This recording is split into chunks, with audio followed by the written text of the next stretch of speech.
Слушате Дневникот на Сител. Во студиото со вас Иван Кузмановски.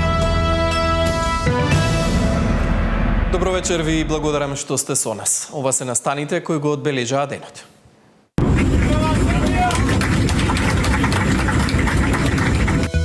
Ер Србија ги врати македонците од Израел во Скопје. Дел од оние кои бара евакуација се предомислиле во последен момент. Ковачевски предложи, Мицковски прифати, наместо на лидерска средба, датумите за избори ќе ги договара работна група во собранието. Јовески тврди дека нема притисоци за онкологија. Проверките на клиниката утврдиле сомнеш кај дел од медицинските досиеа. Дополнително ќе се утврдува дали имало несовесно лекување на пациентите. Арсовска тврди дека Мазнева не ја почитувала програмата. Разрешената директорка најавува судска разрешница. Антикорупцијска бара отказ за директорот на градежниот инспекторат. Во имотниот лист сокрил 2 стана и скап автомобил. По тема на денот вечерва гостуваат сенаторите Шенах и Велч. Од нив дознаваме какви пораки пренеле тие на представниците на државниот врв, но и што добиле како одговор од политичките партии. Дознаваме дали е време според нив за уставни измени и што доколку не биде обезбедено потребното мнозинство. Останете со нас, почнуваме веднаш.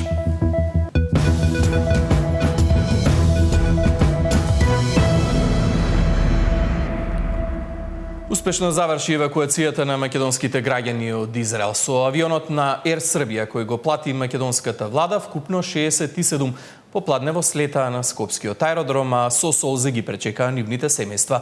Не се вратија сите кои се пријавиле, бидејќи дел во последен момент се предомислиле и одлучиле да останат во Израел.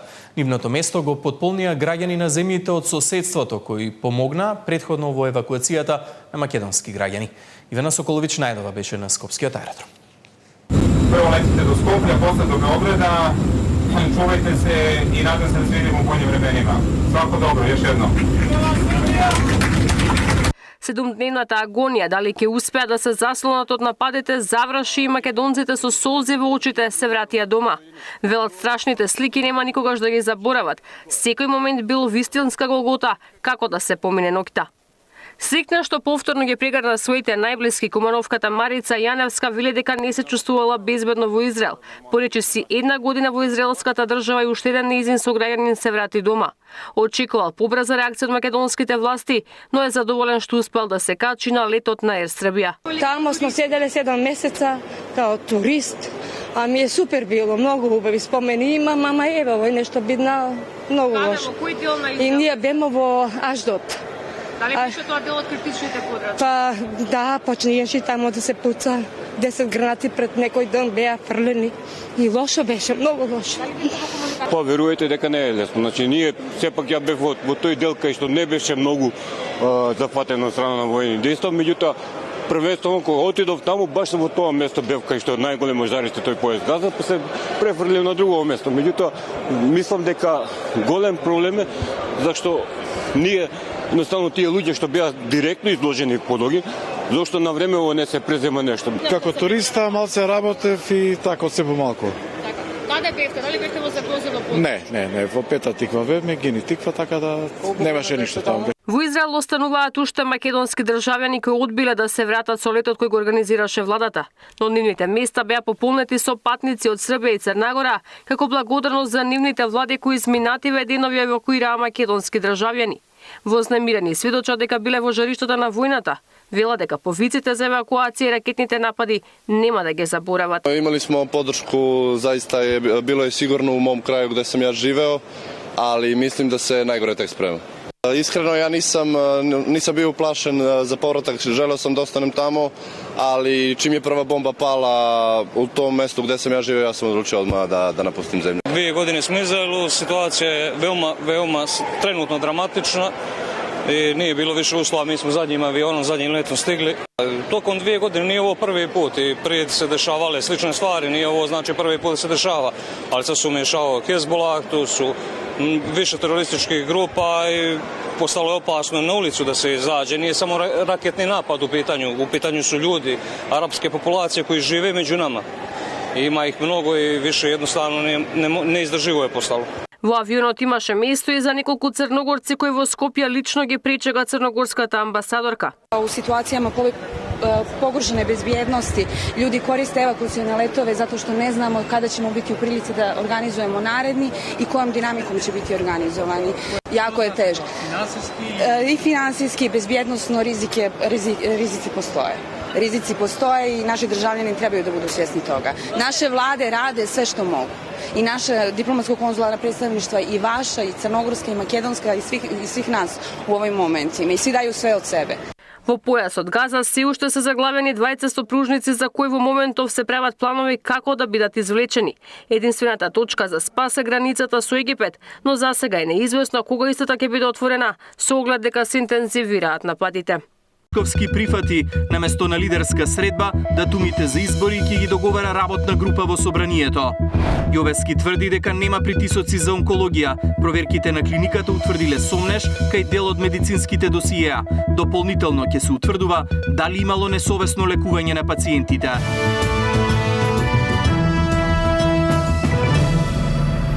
Не седнаа на заедничка маса, но Ковачевски и Мицковски постигнаа договор за начинот на кој ќе го утврдат датумот за избори. Наместо тие на лидерска ќе го утврдува работна група во собранието. Катерина Нешкова ги има деталите. Нема да има лидерска средба Ковачевски-Мицковски на која ќе се договараат датумите за предстојните председателски и парламентарни избори. Тоа ќе го прави работна меѓупартиска група во парламентот. Предлогот стигна од премиерот и лидер на СДСМ Ковачевски. Тој и понатаму смета дека парламентарните избори треба да бидат во редовниот термин, но дека за датумите треба да се разговара. Апсолвирано дека ќе бидат редовни. Во однос на тајмингот, тоа е нешто кое што може да се разговара, се разбира. Во однос на тоа во кој месец ќе биде, тоа е согласно со роковите во собранието. И сметам дека тука треба да седнат представници на политичките партии на работно ниво, кои што ќе можат да разговараат за деталите. И нормално на такво работно ниво, со оглед на тоа дека претседателот на собрание веќе одржа координација со представниците на сите пратенички групи, ги информираше за датумите кога би можеле да се случат изборите, ќе може да се седне и на такво ниво да веќе почне да се договараат деталите. Од кабинетот на Мицковски, која предложи инсистираше на лидерска средба, за Сител потврдија дека ваквиот предлог на премиерот е прифатлив во име на тоа да не се влезе во уставна криза. Не планираме да се заглавиме во борба на суети, тесногради и суетни комбинаторики. Важно е да се донесат клучни одлуки во кои државата нема да заглави покрај акутната економска во нова уставна криза. Така да од тој аспект прифатливо е да се разговара на ниво на собраниска работна група, одговараат од ВМРО ДПМН. Собранискиот спикер Џафери пред неколку дена излезе со комбинаторики околу можните датуми, согласно изборниот законник. Прв можен датум за гласање за председателски избори е 14 март, додека последен од 5 до 8 мај. Парламентарните избори пак во прв редовен термин влегуваат првата недела од мај. Џафери лоцираше дека единствениот можен датум за одржување на двата изборни процеси во изден е 5 мај, кога и празникот Великден. Катерина Нешкова, Сител Телевизија. Евроамбасадорот Дейвид Гир уверува дека по промените во Уставот за Македонија нема да има нови услови на патот кон полноправно членство во Унијата. Евроинтеграциите биле тема и на денешната средба Ковачевски-Агелер во владата. Штом се донесат уставните измени, нема да има дополнителни одлуки од страна на ЕУ за Македонија да ги започне пристапните преговори, уверува евроамбасадорот Дейвид Гир. Поради тоа ги апелира што побрзо да се изгласаат за Македонија да го продолжи европскиот пат и да пристигне до крајната точка, односно полноправна членка на ЕУ, каде, како што вели, и е местото. Следниот чекор во овој процес на вистина зависи брз или на освојувањето на уставните измени, меѓутоа тоа е прашање кое што е во рацете на самата земја, во рацето на собранието и тие кои што се засегнати со тоа. И се разбира дека тоа е суверена одлука која што треба да се носи, но штом ќе се донесе таква одлука, веќе преминуваме кон следниот чекор, што значи дека земјата продолжува да се придвижи напред на патот кон Европската Унија, што значи дека нема други дополнителни одлуки кои што треба да се носат. Скрининг процесот пак пред самиот финиш. Евроамбасадорот е задоволен од тоа како се одвива и смета дека резултатот ќе биде успешен. Што се однесува на скрининг процесот, можам само пополни зборови да кажам, всушност сака да го поздравам самиот ангажман и посветената работа од страна на владините представници. Мислам дека нивната работа досега беше навистина многу добра и како што се приближуваме кон крајот на самиот тој процес, мислам дека таа работа е многу позитивна. Евроинтеграциите биле тема и на денешниот состанок на премиерот Ковачевски со амбасадорката на САД во Македонија Ангела Агелер. Ке се зацврстува партнерството помеѓу Македонија и САД со приоритет на евроинтеграциите, пошто и Ковачевски и Агелер заклучиле дека е неопходно да се задржи европскиот правец. Собранието е клучна точка за македонскиот пат кон Европската унија, соопшти од кабинетот на Ковачевски. Тамара Дичевска, Сител Телевизија. По тема на денот вечерва бараме одговори од сенаторите Джин Шахин и Петер Велч за односите со САД и европската интеграција. Со нив разговараше колешката Славица Арсова. Senator Jean Shahin and Peter Welch, good evening and thank you very much for being with us. Thank you. Nice to be with you. In Macedonia, you led the delegation of the U.S. Congress that met with head of state, government and political parties in a mission to support the Euro-integrative process of our country. Who did you meet with and what was your message? Well, we met with the President, the Prime Minister, leaders of the opposition party, the main opposition party, and we're going to meet with young leaders this evening. And really the message is how much we appreciate the partnership between the United States and North Macedonia. We understand that there have been difficult decisions that the country has made in order to move towards integration with the EU. And we want to applaud that, and particularly applaud the country's work with NATO. I was a proponent in the Senate of trying to ensure that we supported ratification of North Macedonia into NATO, and you've been a great NATO partner. You've really stepped up on supporting Ukraine during this unprovoked war with Russia. You stepped in to help us as we were evacuating from Afghanistan at a time that was very difficult, and have really provided soldiers in places where it is not always easy. So we very much appreciate that. Are you happy, Senator Welch, with the meetings that you had here? And do you think that the government, the political parties, that everyone understood the message of importance of the Euro-integrative process of Macedonia? I am. I'm very happy. But I also just want to acknowledge that I represent the state of Vermont, and our National Guard has had a 30-year partnership with the North Macedonian Army, and it has been very close and fruitful. And my National Guard folks tell me they learned so much working with your military. So it's been a real thrill for me to actually be here and to see what all the National Guard in Vermont are so happy about in the relationship.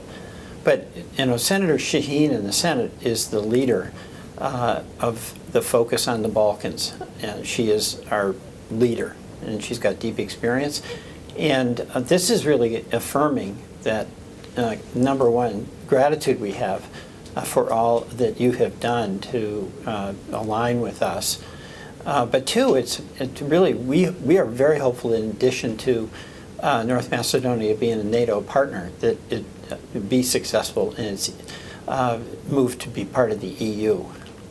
Yes. We're 6 weeks until the deadline in which the constitutional amendments should be adopted and implemented in order to open chapters with the European Union.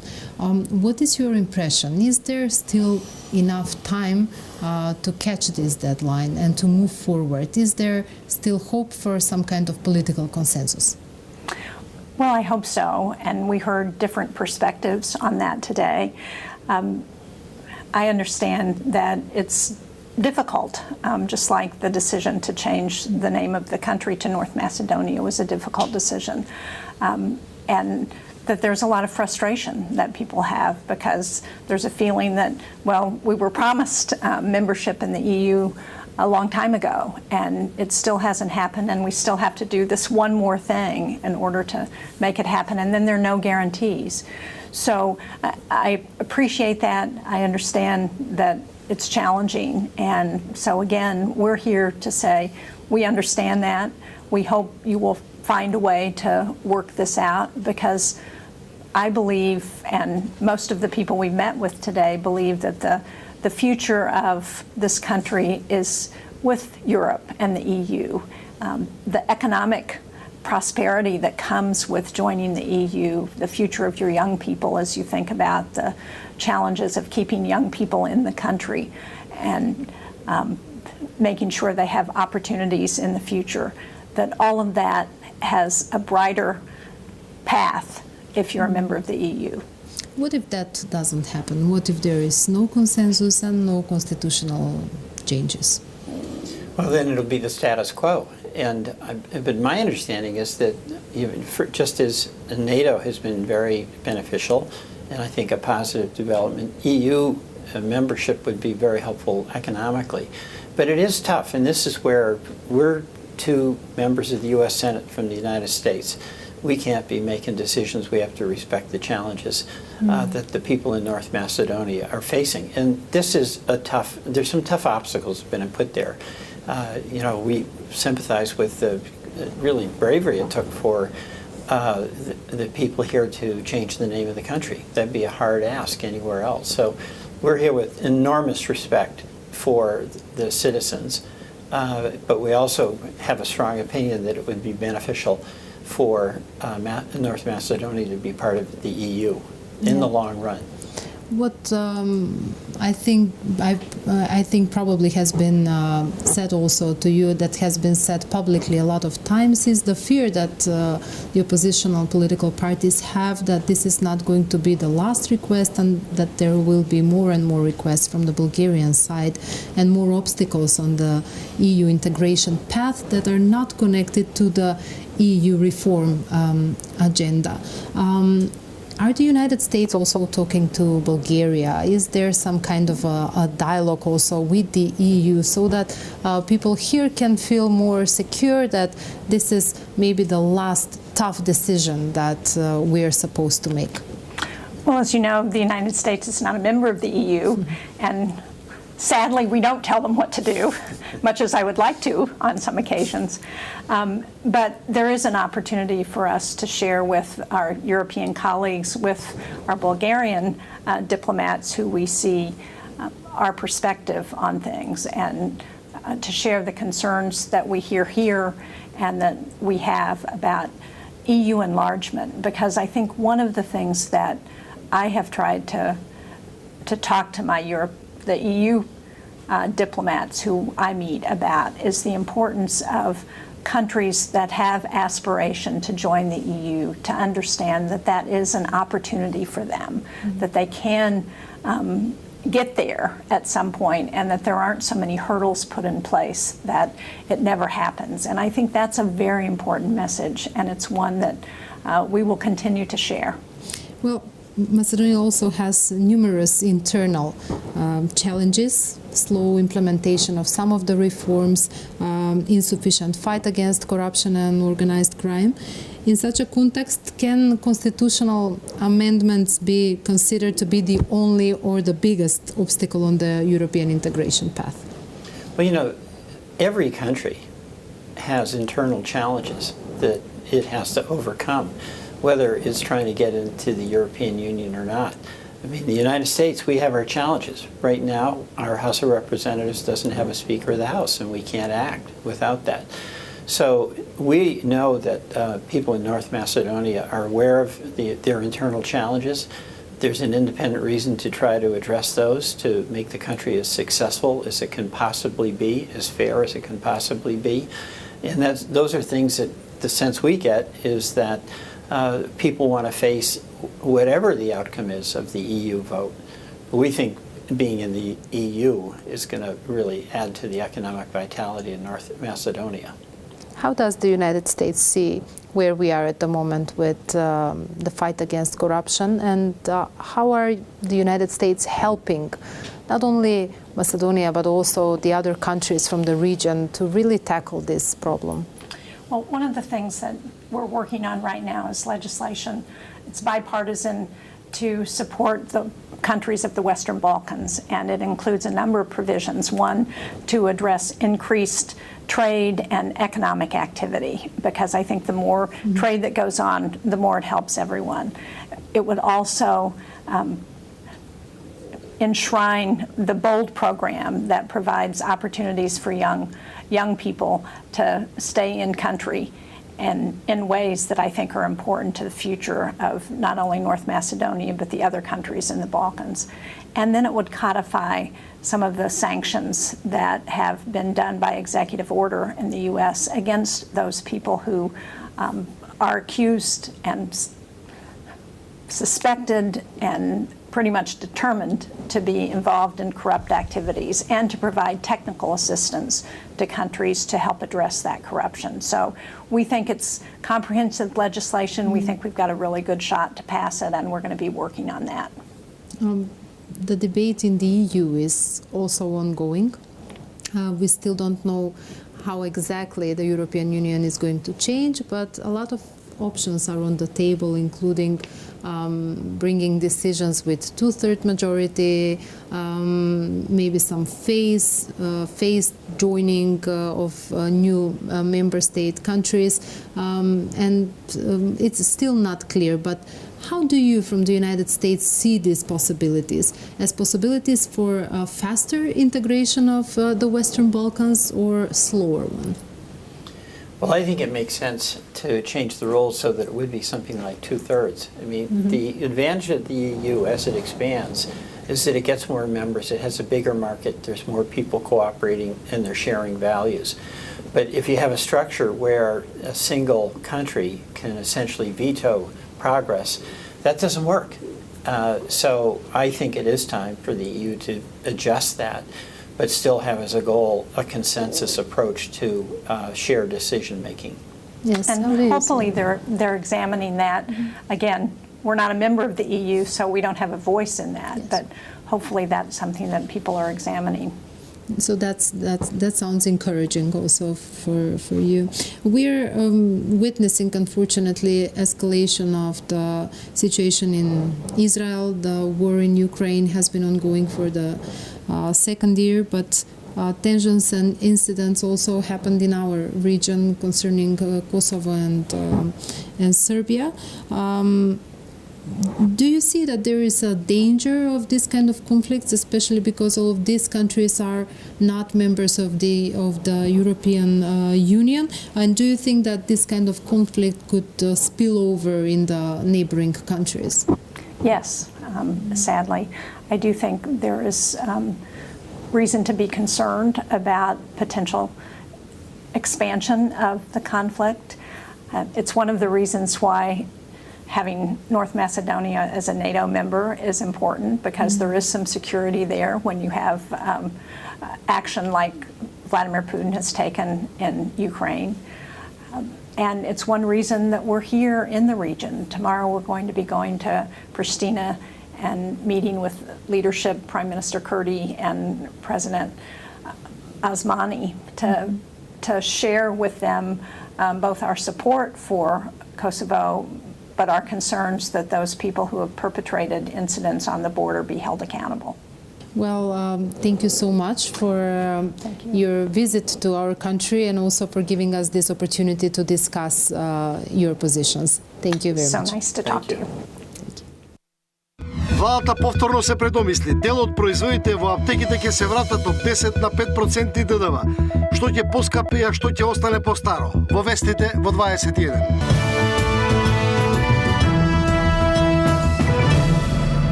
По По сообраќајката во која загина 10-годишно дете, основното јавно обвинителство Скопје информира дека повеле постапка против 21-годишен скопјанец осомничен за кривично дело тешки дела против безбедноста на луѓето и имотот во сообраќајот и кривично дело неукажување помош на лица повредено во сообраќајна незгода. Осомничениот, како што информираат од обвинителството, движејќи по булеварот Никола Каре во насока од исток кон запад, управувал автомобил Мерцедес Е320, а брзината на движење на возилото не ја приспособил спрема својствата и состојбите на патот. Со предниот дел од возилото удрил во телото на пешак, дете, родено 2013 година, кое како пешак попречно го поминувало коловозот надвор од обележан пешачки премин. Од повредите здобиени при сообраќајната несреќа, детето починало на ургентниот центар, а осомничениот, без да укаже помош на повреденото лице, го напуштил местото. Ценејќи ги сите околности, надлежниот јавен обвинител му предложи на судот да определи мерка куќен притвор за осомниченото лице, а дополнително и мерки на предпазливост, привремено одземање на патна или друга исправа за преминување на државната граница, односно забрана за нејзино издавање и привремено одземање на возачка дозвола, односно забрана за нејзино издавање, информираат од основното јавно обвинителство.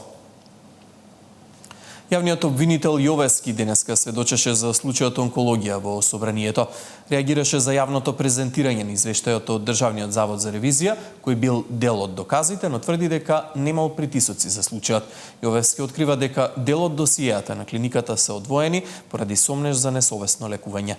Сања Димитровска ги има информациите. Немал никакви притисоци, ниту пак е задоцнета предистражната постапка за скандалот на онкологија.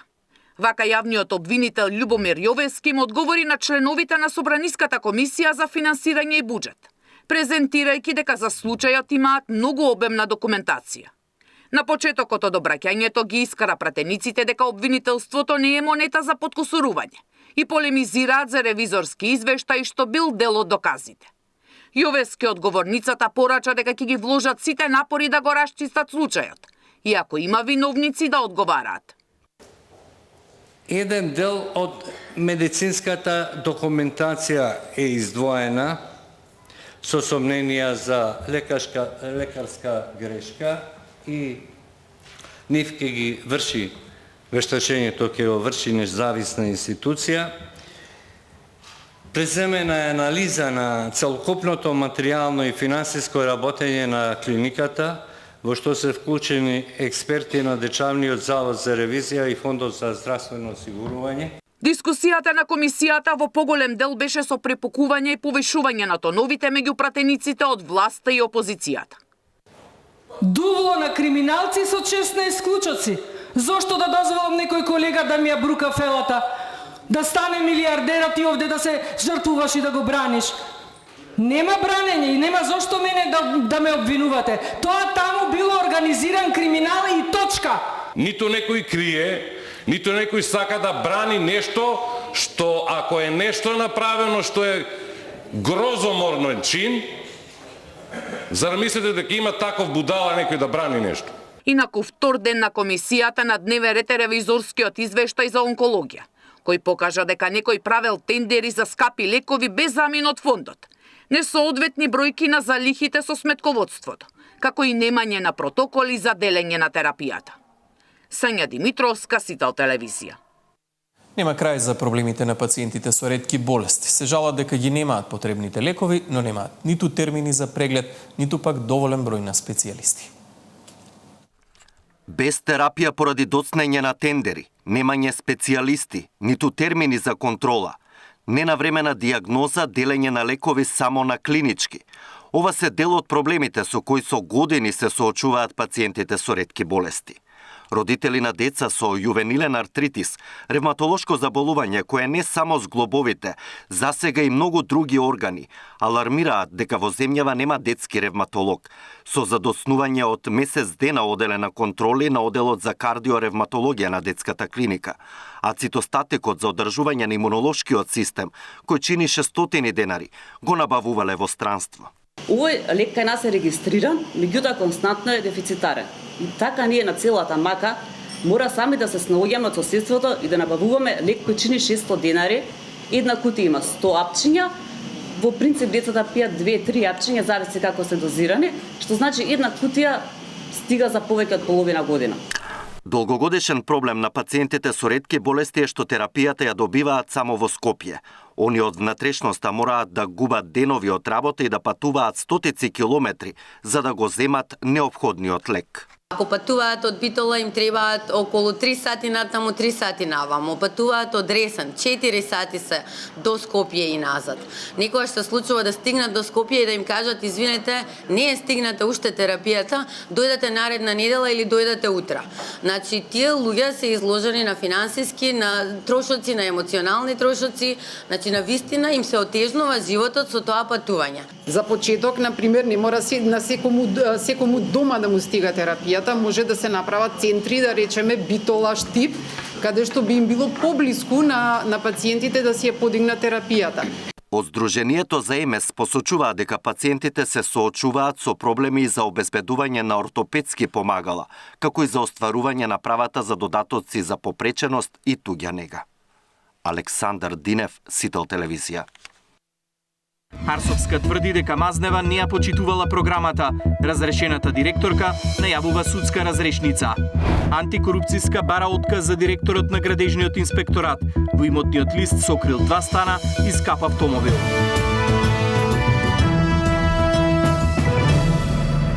Градоначалничката Арсовска тврди дека ја разрешила директорката на комунална хигиена бидејќи не ја почитувала програмата за работа. Иако пред само неколку месеци двете заедно водеа битка, како што тврдеа, со мафијата во комунална. Денес Арсовска вели дека немало политички притисоци, а Мазнева најави дека без аргументи за тврдењата ќе бара судска разрешница. Екс-директорката на јавното предпријатие Комунална хигиена Косана Мазнева Николик не работела според програмата на градот и затоа била разрешена од функцијата, тврди денеска градоначалничката Данила Арсовска. Таа гарантира дека при донесувањето на одлуката немало никакво политичко влијание. Што јас како градоначалник кажав дека ниту една позиција, доколку не се реализира сето она кое што е програмска определба на градот Скопје, не му е загарантирана позицијата и она тоа кое што го правиме во моментот. Даваме шанса на некои кои што веруваме дека во следниот 6-месечен период, доколку се докаже, ќе има шансата исто така да ги реализира овие наши програмски определби. Арсовска веќе го именувала Гоце Трајковски за нов ВД директор и тој почнал со раководењето на предпријатието. Разрешената директорка Мазнева Николик во телефонски разговор за Сител Телевизија вели дека доколку Арсовска не даде аргументиран став за незиното разрешување, ќе побара судска разрешница за случајот. Мене ми е искрено да ви кажам по секое ниво ми е да ги коментирам општите, неаргументирани паушални изјави на лицето Данила Арсовска. Планот програмата за работа и на јавното предпријатие Комунална хигиена Скопје, како и планот и програмата за работа на градот Скопје се во целост изреализирани и затоа можеме да зборуваме со денови што се јас сум направила како директор на јавното предпријатие Комунална хигиена Скопје, а за вистинските причини поради кои што сум разрешена, повторно ќе мора да се обратите кај лицето Данила Арсовска за да ви даде конкретни и аргументирани факти, а доколку тоа не се случи, мислам дека целата работа ќе има судска разрешница. Разрешувањето на Мазнева Николик доаѓа 3 месеци по протестите во комуналното предпријатие, кога градоначалничката Арсовска за неа рече дека е храбра жена која што се спротивставува на мафијаши.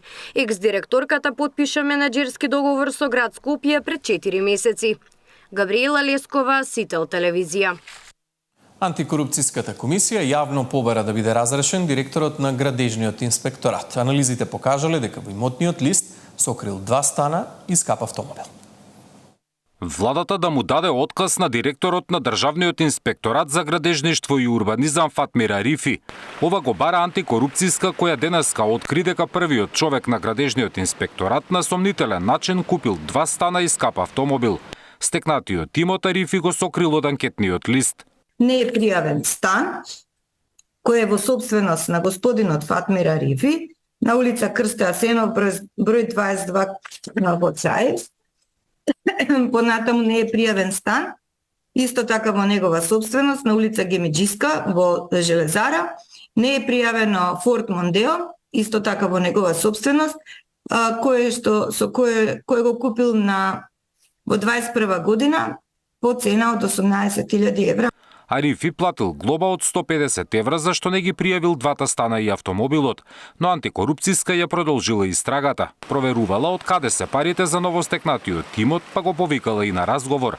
Тврдел дека има бизнис со автомобили, но сметките во банка не покажале дека тој или негови блиски имаат дополнителни приходи. Антикорупционерите бараат Арифи да се гони за незаконско стекнување имот. Органот кој што го именувал на функцијата директор, односно до владата на Република Северна Македонија, предлагам да се достави иницијатива за утврдување на одговорност и разрешување на господинот Фатмир Арифи, бидејќи како директор на Државен инспекторат за градежништво да стекнува имот по пат на бесправно изградени објекти, мислам дека не е во ред. Од кабинетот на вице-премиерката за добро управување велат дека за случајот ќе се произнесат по добивање на иницијативата за одговорност. Арифи цели 3 години е директор на градежниот инспекторат. При стапување на функцијата пријавил дека поседува 5 станови и 4 куќи, сопственик е и на 5 автомобили. Зоран Јаневски, Сител Телевизија. Измените на кривичниот законник го застареа предметот мокник. Пратеникот Антонио Милошовски, неговиот татко и уште 11 мина се спасија од одговорност за злоупотреба на службената положба при продажба на објект во сопственост на општина Македонски Брод. На денешното судење обвинителството, согласно измените во кривичниот законник, го променило обвинението кое резултирало со целосно ослободување на 10 лица. Судот, постапувајќи по предлогот на јавниот обвинител и согласно одредбите на кривичниот законник, донесе решение со кои за обвинетите постапката се запира заради застареност, додека за тројца од обвинетите судењето за кривично дело измама продолжува на следната расправа насрочена за 9 ноември, се вели во соопштението на Основниот кривичен суд. На судењето закажано за идниот месец на обвинител на клупа ќе седнат само Милошовски, неговиот татко и уште едно лице кои сега ќе се гонат само за измама. За нив и уште 10 минута запре постапката за кривично гонење во која одговараа за злоупотреба на службената положба. Владата не се откажува од намерата за наплата на солидарниот данок. Вице-премиерот Битики вели дека компаниите се должни да ги уплатат средствата во буџетот. Ако Уставниот суд донесе поинакво решение по представката која ја поднесе Стопанската комора, дополнително ќе се одлучува. Солидарниот данок ќе се најде пред уставните судии. Стопанската комора вчера поднела иницијатива за поведување постапка за оценување на уставноста на законот, со кој големите компании треба да платат 70 милиони евра дополнителен данок на државата. Комората бара судот да обезбеди гаранција на правната сигурност и да ја стопира примената на законот за солидарност додека не донесе одлука за нивната иницијатива. Оттаму велат и дека зад неа е обединета целата бизнис заедница во државата. Но државата нема да го чека уставен. Прво ќе ги данечи компаниите, а само доколку уставните судии одлучат дека тоа е противуставно, ќе разработува сценарио како да го покрие кусокот од 70 милиони евра кои треба да ги собере од големите компании. Се додека Уставниот суд не одлучи како што би одлучило, а не прејудицираме како би одлучиле, законското решение е во сила и компаниите, тие кои што се офатени, треба да го платат данокот по основ на солидарниот данок. А да не прејудицираме, кога ќе биде одлуката донесена, тогаш ќе зборуваме за сценарија. Ставот на Стопанската комора е дека солидарниот данок е селективен без разлика дали компаниите оствариле резултат врз основа на пазарните услови или на нивното работење. Според комората, тоа ќе ги дестимулира успешните компании кои инвестирале во претходните години, а вакво ад-хок решение создава несигурност кај постојните и потенцијалните инвеститори. Парите кои државата треба да ги собере ќе се користат за антикризни мерки. Даниел Василев, Сител Телевизија.